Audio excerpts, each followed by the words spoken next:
आज के कार्यक्रम के मुख्य वक्ता मुख्यमंत्री योगी आदित्यनाथ जी, हमारे दोनों प्रत्याशी हिंडोली और केशराय। और भाइयों बहनों, जब भारतीय जनता पार्टी की डबल इंजन की सरकार उत्तर प्रदेश में आई, आपने देखा होगा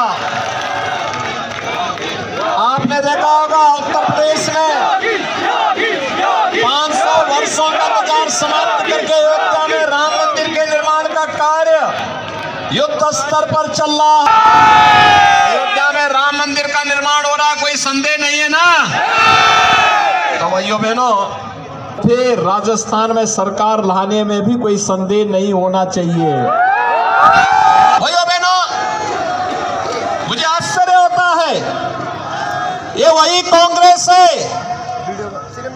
कांग्रेस है जिसने राम और कृष्ण के अस्तित्व पर भी प्रश्न खड़े किए थे। वही तो कांग्रेस है। पूरा भारत बदल चुका है, एक नए भारत का दर्शन हो रहा है, एक स्वस्थ भारत, एक समृद्ध भारत, एक विकसित भारत दुनिया के अंदर होना चाहिए, जनजातियों का होना चाहिए, देश के नागरिकों का होना चाहिए, आधी आबादी का होना चाहिए।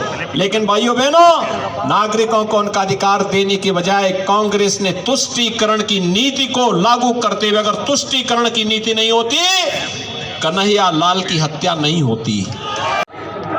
भाइयों बहनों, ये नए भारत की नई तस्वीर है और इसी के लिए एहसास करने के लिए, कराने के लिए आज मैं आपके पास आया हूं, आपसे अपील करने के लिए। राजस्थान, आपने देखा होगा 5 साल पहले जब वसुंधरा राजे जी के नेतृत्व में भारतीय जनता पार्टी की सरकार थी, विकास की योजनाओं को बिना भेदभाव के हर नागरिक तक पहुंचाने का कार्य भारतीय जनता पार्टी की सरकार कर रही थी। और भाइयों बहनों, इसीलिए मैं आपसे आह्वान करने के लिए आया हूं। मैं आपको अभिनंदन करूंगा कि अशोक डोगरा जी को आपने पिछली बार भी विधायक बनाया, उससे पहली बार भी बनाया, और अब बारी आई है फिर से सरकार आने की, तो उन्हें फिर से भारी बहुमत से विजयी बनाने के लिए आज आपके बीच में आया हूं।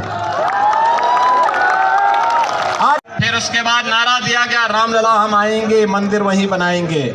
कांग्रेस के लोग कहते हैं, देखो ये लोग केवल वोट लेने के लिए करते हैं, हमने का वोट लेने के लिए नहीं करते हैं, ये साकार लेगा, अवश्य साकार लेगा। एक बार डबल इंजन की सरकार आने दीजिए। और भाइयों बहनों, आज उत्तर प्रदेश में भी बीजेपी की सरकार है, केंद्र में मोदी जी के नेतृत्व की सरकार है। और डबल इंजन की सरकार की ताकत क्या होती है? आज तो 22 जनवरी 2024 को प्रधानमंत्री मोदी जी के कर कमलों से अयोध्या में भव्य राम मंदिर में भगवान रामलला विराजमान है। नमन करने के लिए आज उत्सुक दिखाई दे रही है। भाइयों बहनों, ये वही भारत है। कांग्रेस के शासन में घुसपैठ होती थी, आतंकी घटनाएं घटित होती थी, लेकिन भाइयों बहनों, आज के नए 12 लाख गरीबों के घर में शौचालय, 10 करोड़ लोगों को उज्ज्वला योजना में गरीबों के घर में बिजली पहुंचाने का कार्य देश के अंदर हर मोदी जी के नेतृत्व की सरकार कर रही है।